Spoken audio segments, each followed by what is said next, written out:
নিঃসন্দেহে আসলে Real Madrid ফ্যানদের জন্য একটা মধুর একটা রাত পার হয়েছে। একটা বড় ব্যবধানে রিয়াল মাদ্রিদ জিতলো, বিগ মার্জিন, এবং ঘরের মাঠে।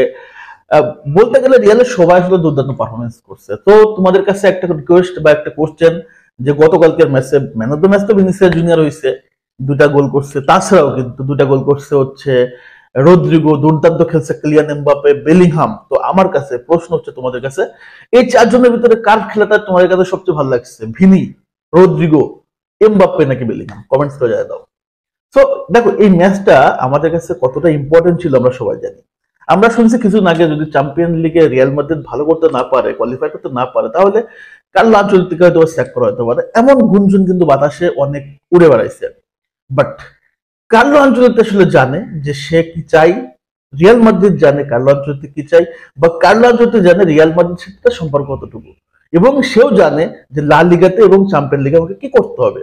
এবং সে কিন্তু নিয়ে সেই কাজটাই করে যাচ্ছে। মানে কথা আছে না, যে কামার যা করে মনে মনে করে, তো কার্লো আনচেলত্তি যা করতে চায় সেটা মনে মনে কিন্তু করতেছে। দেখো এই ম্যাচটাতে, এই ম্যাচটা ঘরের মাঠে, এই ম্যাচটার আগে রিয়াল কিন্তু আন্ডার প্রেসারে ছিল। বিশেষ করে চ্যাম্পিয়ন লিগে যখন একটা বিশাল সংকট মুহূর্ত আছে, যেখানে টপ 8টা দল সরাসরি দ্বিতীয় রাউন্ডে চলে যাবে, বাকি দলগুলো কোয়ালিফায়ার করবে। এই কোয়ালিফায়ারটাও রিয়াল মাদ্রিদের আবার আহ, যাইতে পারবে কিনা, টিকতে পারবে কিনা, এটা নিয়ে অনেক অনেক শঙ্কা ছিল। আমরা হারছি হচ্ছে ঘরের মাঠে এসি মিলানের সাথে, আমরা হেরে আসছি হচ্ছে এনফিল্ড লিভারপুলের সাথে, আমরা লিলের সাথে হেরে আসছি। সো এই যে একটা মানে বাজে রেজাল্ট, এগুলো তো অবশ্যই ভোগাচ্ছিল কার্লো আনচেলত্তিকে। তারপর আবার ইনজুরি কনসার্ন, সবকিছু মিলে কিন্তু টিমটার একটা খুব ডিসব্যালেন্স ছিল। বাট এই মুহূর্তে যদি আমি দেখি, তাহলে টিমের ভিতরে যথেষ্ট ব্যালেন্স আছে, এবং টিমটা কিন্তু যথেষ্ট একটা কি বলে অটো পাইলট যেভাবে চলে, আসলে অটো পাইলট ভাবে চলতেছে। রিয়াল মাদ্রিদ এখন দুর্দান্ত গতিতে আগাচ্ছে। এবং গতকালকের ম্যাচটা তার দুর্দান্ত উদাহরণই শুধু না, তার আগের ম্যাচগুলো যদি দেখেন, বার্সেলোনার সাথে স্প্যানিশ সুপার কাপের ফাইনাল বাদ দিয়ে রিসেন্ট ম্যাচগুলো দেখেন, যে রিয়াল মাদ্রিদ কতটা ডোমিনেট, কতটা মানে প্রমিজিং ফুটবল খেলতেছে, এবং প্রত্যেকটা প্লেয়ার তাদের পজিশন থেকে পারফেক্ট। মনে হচ্ছিল একটা সময় যে ভিনিসিয়াস জুনিয়র এবং এমবাপ্পে যখন একটা ভালো জুটি হবে, তখন মনে হয় মানে যখন এমবাপ্পে আসবে, তখন এখানে আমাদের রদ্রিগো উজ্জ্ব থেকে যাবে। রদ্রিগোকে মনে হয় আসলে সুযোগ পাবে না, রদ্রিগো পারফরমেন্স মনে দেখতে পাবে না। বাট রদ্রিগো, আমরা তো সবাই তাকে সাইলেন্ট কিলার বলি, এবং সে সাইলেন্ট কিলার যেভাবে তার কাজটা করতে হয়, সে কোনো নিমিষে সে কাজটা করে যাচ্ছে। রিয়াল মাদ্রিদ আরবি সোলজবার্গের বিভাগে প্রথম দুটা গোলই কিন্তু রদ্রিগো করে ফেলে। কি অসাধারণ ফিনিশিং, দুর্দান্ত গোল। এবং ফার্স্ট হাফে রিয়াল মাদ্রিদ 2-0 গোলে কিন্তু আসলে লিড নিয়ে হয়ে থাকে, এবং সেখানে সোলসবার্গ কোনো সুযোগই পায় না।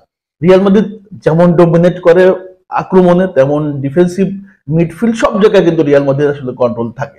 সেকেন্ড হাফেও দুর্দান্ত, সেকেন্ড হাফে কিলিয়ান এমবাপ্পের আসলে গোল দিয়ে শুরু 48 মিনিটে। এরপর ভিনিসিয়াস জুনিয়র ম্যাজিক, ভিনিসিয়াস জুনিয়রকে কোনোভাবে তারা আটকাতে পারে না, কোনোভাবে আটকাতে পারে না।